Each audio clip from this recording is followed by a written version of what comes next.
Shalom saudaraku kasih dalam Tuhan, kasih karunia dan damai sejahtera dari Allah Bapa dan Kristus Yesus menyertai kamu.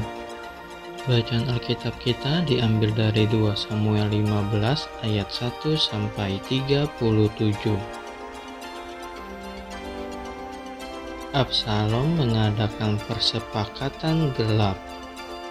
Sesudah itu Absalom menyediakan baginya sebuah kereta serta kuda dan 50 orang yang berlari di depannya.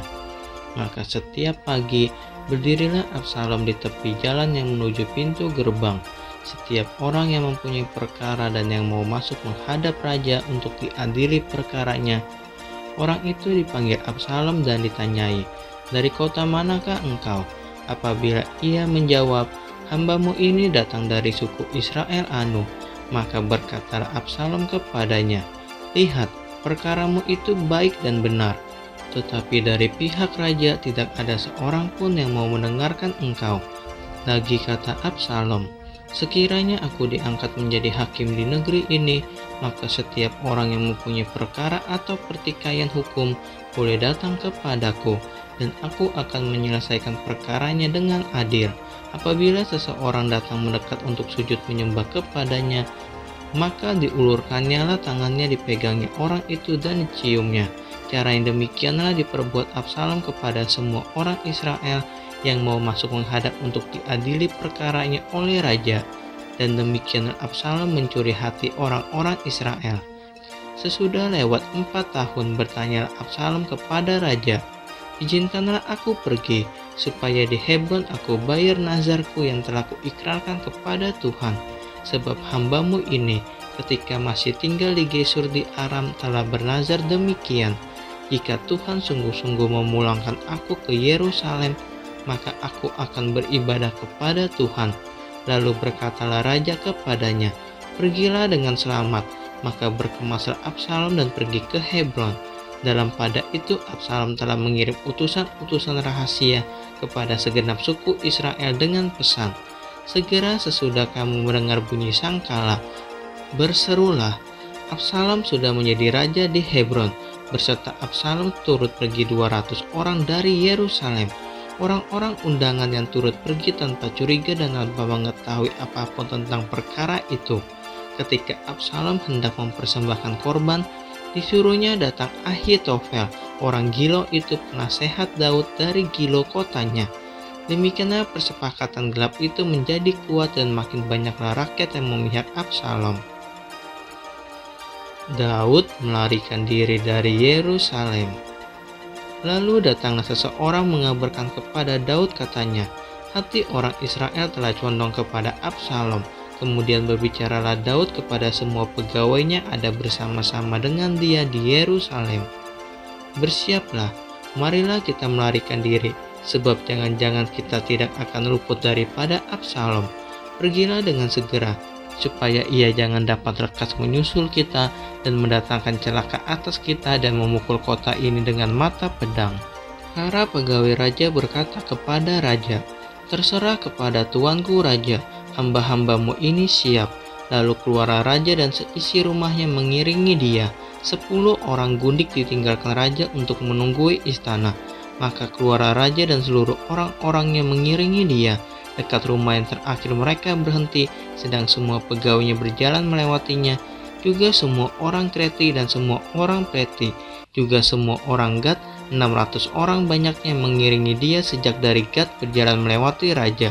Lalu bertanyalah raja kepada Itai orang Gad itu, "Mengapa pula engkau berjalan berserta kami? Pulanglah dan tinggallah bersama-sama raja, sebab engkau orang asing, lagi pula engkau orang buangan dari tempat asalmu. Baru kemarin engkau datang masakan pada hari ini aku akan membawa engkau mengembara bersama-sama kami, padahal aku harus pergi entah kemana. Pulanglah dan bawalah juga saudara-saudaramu pulang. Mudah-mudahan Tuhan menunjukkan kasih dan setia kepadamu." Tetapi Itai menjawab raja, "Demi Tuhan yang hidup dan demi hidup tuanku raja, di mana tuanku raja ada, baik hidup atau mati, di situ hambamu juga ada." Lalu berkatalah Daud kepada Itai, "Jika demikian berjalanlah lewat." Kemudian lewatlah Itai orang Gad itu bersama-sama dengan semua orangnya dan semua anak yang menyertai dia. Seluruh negeri menangis dengan suara keras ketika seluruh rakyat berjalan lewat. Raja menyeberangi sungai Kidron dan seluruh rakyat berjalan ke arah padang gurun. Dan lihat, juga Zadok ada di sana beserta semua orang Lewi pengangkat tabut perjanjian Allah. Mereka meletakkan tabut Allah itu. Juga Abiatar ikut datang sampai seluruh rakyat dari kota selesai menyeberang. Lalu berkatalah raja kepada Zadok, "Bawalah tabut Allah itu kembali ke kota. Jika aku mendapat kasih karunia di mata Tuhan, maka ia akan mengizinkan aku kembali, sehingga aku akan melihatnya lagi juga tempat kediamannya. Tetapi jika ia berfirman begini, aku tidak berkenan kepadamu, maka aku bersedia, biarlah dilakukannya kepadaku apa yang baik di matanya." Jadi berkatalah raja kepada Zadok imam itu, "Jadi engkau dan Abiatar pulanglah ke kota dengan selamat beserta anakmu masing-masing, yakni Ahimas anakmu dan Yonatan anak Abiatar.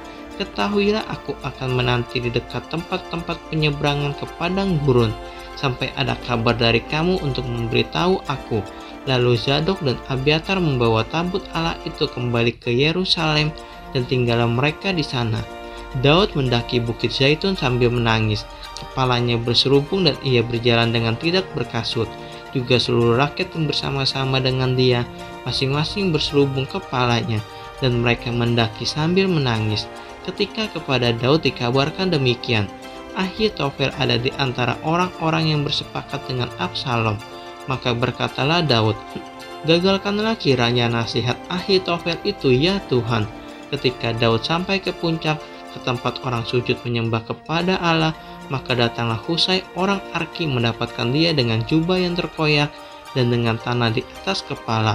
Berkatalah Daud kepadanya, "Jika engkau turut dengan aku, maka engkau menjadi beban kepadaku nanti. Tetapi jika engkau kembali ke kota dan berkata kepada Absalom, 'Aku ini hambamu ya raja, sejak dahulu aku hamba ayahmu, tetapi sekarang aku menjadi hambamu,' dengan demikian engkau dapat membatalkan nasihat Ahitofel demi aku. Bukankah Zadok dan Abiatar imam-imam itu ada bersama-sama engkau di sana? Jadi segala yang kau dengar dari dalam istana, haruslah kau beritahukan kepada Zadok dan Abiatar imam-imam itu. Ingatlah, di sana bersama-sama dengan mereka ada kedua anak mereka, Ahimas anak Zadok dan Yonatan anak Abiatar. Dengan perantaran mereka haruslah kamu kirimkan kepadaku segala hal yang kamu dengar." Dan tibalah Husai sahabat Daud di Yerusalem tepat pada waktu Absalom masuk ke kota itu.